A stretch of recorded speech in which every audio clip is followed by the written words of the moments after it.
INN news के साथ मैं हूं रुबाबत। सबसे पहले न्यूज हेडलाइंस। इमरान खान ने अपने 10 चमचों में सर्टिफिकेट बांटे। चेयरमैन पीपल्स पार्टी बिलावल भुट्टो सरदारी का कहना है कि इमरान खान ने अपने 10 चमचों में सर्टिफिकेट बांट दिए। वर्कर्स कन्वेंशन से खिताब करते हुए चेयरमैन पीपल्स पार्टी बिलावल भुट्टो सरदारी का कहना था कि पीपल्स पार्टी की सेंट्रल एग्जीक्यूटिव कमेटी ने नालायक हुकूमत के खिलाफ ऐलान जंग किया है। इस जंग में अवाम हमारे सिपाही हैं। हमने मिलकर ये जंग लड़नी है और सेलेक्ट कठपुतली निजाम के खात्मे का बंदोबस्त करना है। उनका कहना था कि पीपल्स पार्टी ने पेट्रोल की कीमतों में इजाफे, गैस के बहरान और चीनी के बहरान पर एहतजाज किया, जबकि यूरिया बहरान अब तक चल रहा है। किसान मार्च, ट्रैक्टर मार्च पर आपको शाबाश देते हैं। किसान का इशू कल पाकिस्तान के अवाम का फूड इशू होगा। इस्लामाबाद पहुंचेंगे और वजीर आजम से हिसाब लेंगे। उन्होंने कहा कि किसानों का मौशी कत्ल हो रहा है। पीपल्स पार्टी कल भी अवाम के साथ खड़ी थी और आज भी आम आदमी की जमात है।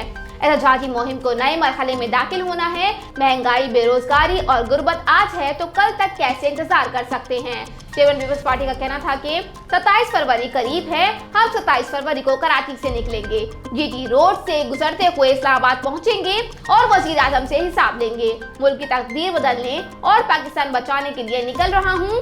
अज़्म एतमाद की अवामी मुहिम चलानी है। जद्दोजहद के नतीजे में अवाम को अजाब से निजात दिला सकेंगे।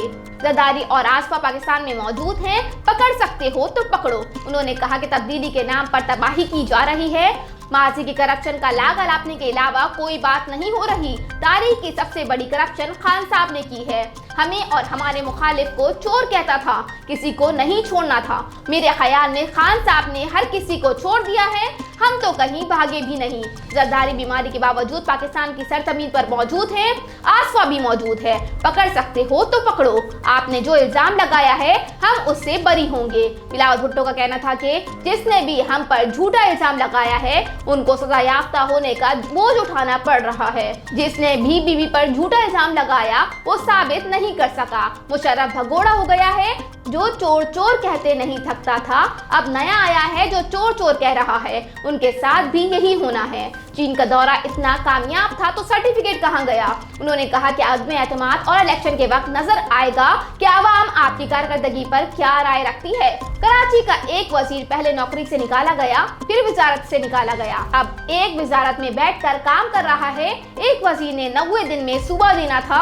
उनका कहना था कि वजीर खारजा को कागज का सर्टिफिकेट भी नहीं दिया गया।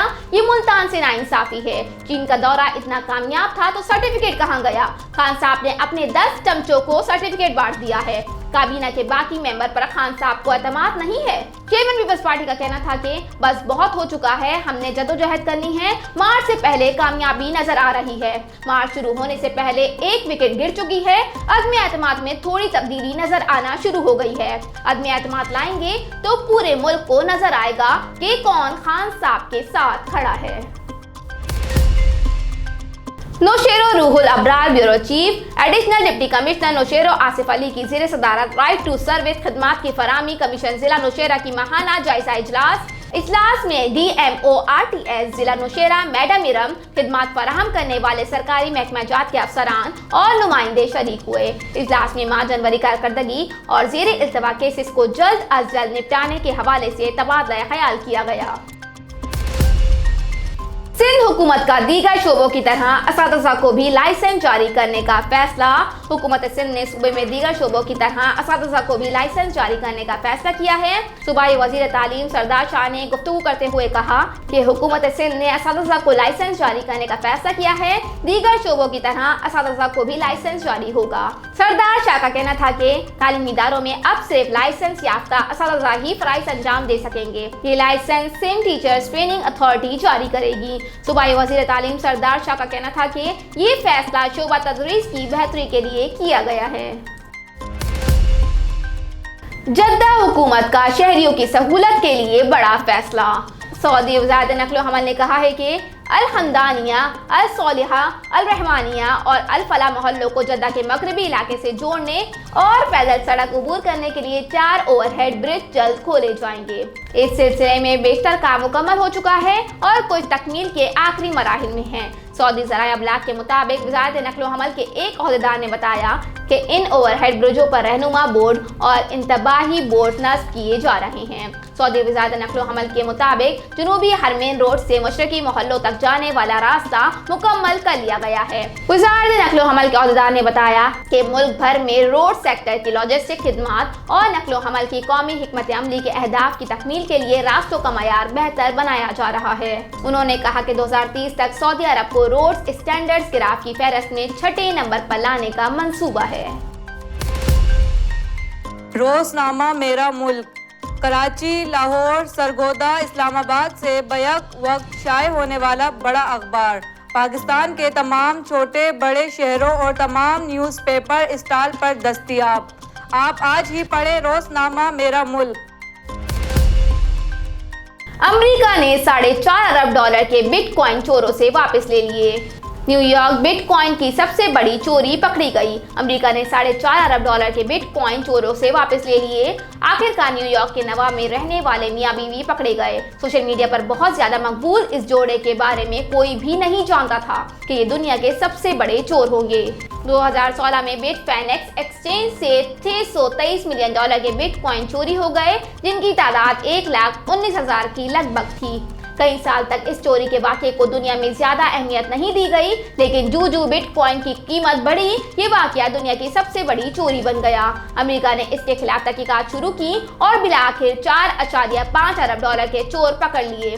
अमेरिकी हुकाम अब तक $3.6 अरब के बिटकॉइन हासिल कर चुके हैं, जबकि बाकी के लिए वॉल्टेज तक रसाई हासिल की जा रही है। चोरी तो बरामद हो गई, लेकिन अब नया तनाज़ा खड़ा हो गया है कि इस रकम का क्या किया जाए। क्या इन बिटकॉइंस को फाइनेक्स एक्सचेंज को वापस कर दिया जाए या फिर अमेरिकी हुकूमत इस रकम को अपने पास रखे, क्योंकि फाइनेक्स एक्सचेंज बैंकक्रप्ट होने के बाद बंद हो चुकी है और अब का इंतजाम नए मालिकान के पास है। वज़ारत मवासलात की उम्दा कारकर्दगी वज़ीर आज़म का मुराद सईद को खराज तहसीन। वज़ीर आज़म इमरान खान ने वज़ारत मवासलात की उम्दा कारकर्दगी पर मुराद सईद को खराज तहसीन पेश करते हुए कहा, सजा और जजा के बगैर दुनिया का कोई भी निज़ाम कामयाब नहीं हो सकता। वज़ारतों की कारकर्दगी को मज़ीद बेहतर बनाना होगा। तफसीलात के मुताबिक वज़ीर आज़म इमरान खान ने बेहतरीन कारकर्दगी दिखाने वाले वफाकी वज़ारतों में तारीफी असनाद तकसीम करने की तकरीब से खिताब करते हुए कहा, आपने बड़ी गलती की कि पहले बता दिया कि टॉप 10 वज़ारतें कौन सी हैं। आइंदा तकरीब से पहले ना बताया जाए कि टॉप 10 वज़ारतें कौन सी हैं। वज़ीर आज़म का कहना था कि वज़ारतों की कारकर्दगी को मज़ीद बेहतर बनाना होगा। निजी शोबे में कारकर्दगी की बुनियाद पर बोनस मिलते हैं। बेहतरीन कारकर्दगी वाली वज़ारतों को मुराद दी जाएंगी। इमरान खान ने वज़ारत मवासलात के टॉप पर आने पर मुराद सईद को खराज तहसीन पेश करते हुए कहा, सजा और जजा के बगैर दुनिया का कोई भी निज़ाम कामयाब नहीं हो सकता। लाहौर पेशावर के कैंसर अस्पताल में कारकर्दगी बुनियाद पर तरक्की दी जा सकती है। गवर्नर्स का मकसद आवाम की जिंदगी में बेहतरीन आना चाहिए। बेहतरीन कारकर्दगी वाली वज़ारतों के बोनस में इजाफा किया जाएगा। हमें अपनी बरामदात को फरोग देकर मईशत को मुस्तहकम करना है। मौसमी चैलेंजेस से निपटने के लिए हमें रिवायती हल तलाश करना है। ब्यूरोक्रेसी में मुस्बत तब्दीली के लिए जरूरी है कारकर्दगी पर मुराद दी जाए। मुल्क को खुद इन्हिसारी की मंजिल के हुसूल के लिए वज़ारतों का किरदार अहम है। यूरोपीय यूनियन अफगानिस्तान में इंसानी बहरान को रोकने के लिए मौसर किरदार अदा करे। गवर्नर सिंध डॉक्टर इमरान इस्माइल ने कहा है कि यूरोपीय यूनियन अफगानिस्तान में इंसानी बहरान को रोकने के लिए मौसर किरदार अदा करे। गवर्नर सिंध इमरान इस्माइल से स्पेन के सफीर की गवर्नर हाउस में मुलाकात हुई। इस मौके पर स्पेन के एजाजी कौंसल जनरल कराची गौस अकबर भी मौजूद थे। मुलाकात में दो तरफा ताल्लुकात, तिजारत, सरमायाकारी और सयाहत में कसीर जहती ताउन के अलावा इलाकाई और आलमी उमूर पर तबादला ख्याल हुआ। गवर्नर सिंध का कहना था कि पाकिस्तान टेक्सटाइल, हाउसिंग, अमीरात, फार्मास्यूटिकल, काबिल तजदीद तवानाई, ज़राअत और खेलों की सन्नतों में बैरूनी सरमायाकारी के लिए एक पुरकशिश मार्केट है। उन्होंने कहा कि यूरोपीय यूनियन अफगानिस्तान में इंसानी बहरान को रोकने के लिए मौसर किरदार अदा करे। गवर्नर सिंध ने भारतीय मकबूजा कश्मीर की सूरत हाल और भारतीय पॉलिसियों से इलाकाई अमन को लाहिक खतरात से भी आगाह किया। स्पेन के सफीर ने कहा कि दो तरफा ताल्लुकात तिजारती सरगर्मियों के फरोग और इलाकाई सूरत हाल में बेहतरी के लिए पुरअज़म हैं। बच्चे सुबह जल्दी स्कूल आए, छुट्टी भी जल्दी दे दी जाएगी। सरकारी और निजी स्कूलों ने PSL मैचेस के पेश नजर औकात कार में कमी कर दी और कहा बच्चे सुबह जल्दी स्कूल आएंगे और छुट्टी भी जल्दी दे दी जाएगी। तफसीलात के मुताबिक PSL मैचेस के पेश नजर कज़ावी स्टेडियम के गर्दनुआ में स्कूलों ने औकात कार में कमी कर दी गई। सरकारी और निजी स्कूलों ने 12:15 बजे से कबल छुट्टी का शेड्यूल जारी कर दिया। शेड्यूल में कहा गया है कि बच्चे सुबह जल्दी स्कूल आएंगे और छुट्टी भी जल्दी दे दी जाएगी। सुबह के वक्त स्कूल 8:30 बजे के बजाय 7:30 बजे लगेंगे। इंतजामिया का कहना है कि तब्दील औकात कार का इतलाक PSL मैचेस तक रहेगा। ख्याल रहे PSL 7 का दूसरा मरहला लाहौर में आज से शुरू हो रहा है। मेगा इवेंट के लाहौर मरहले में फाइनल समेत 19 मैचेस होंगे। कज़ावी स्टेडियम में तैयारियों को हतमी शक्ल दे दी गई है। इंग्लैंड का दुनिया में सबसे पहले कोरोना पाबंदियां मुकम्मल खत्म करने का ऐलान। इंग्लैंड ने दुनिया में सबसे पहले कोरोना पाबंदियां मुकम्मल खत्म करने का ऐलान कर दिया। बरतानवी वजीर आजम बोरिस जॉनसन ने कहा है कि चंद हफ्तों में ही पाबंदियां खत्म कर दी जाएंगी। दूसरी जानिब न्यूयॉर्क में कल से अवामी मकामात पर मास्क पहनने की पाबंदी खत्म कर दी गई है। ताहम स्कूल और मेडिकल केयर इदारों में मास्क पहनना होगा। इसके अलावा कई दीगर रियासतों ने भी इसी माह या मार्च में पाबंदियां उठाने का ऐलान कर दिया है, जबकि व्हाइट हाउस ने वबा के खात्मे की हिकमत अमली पर अमल का आगाज कर दिया।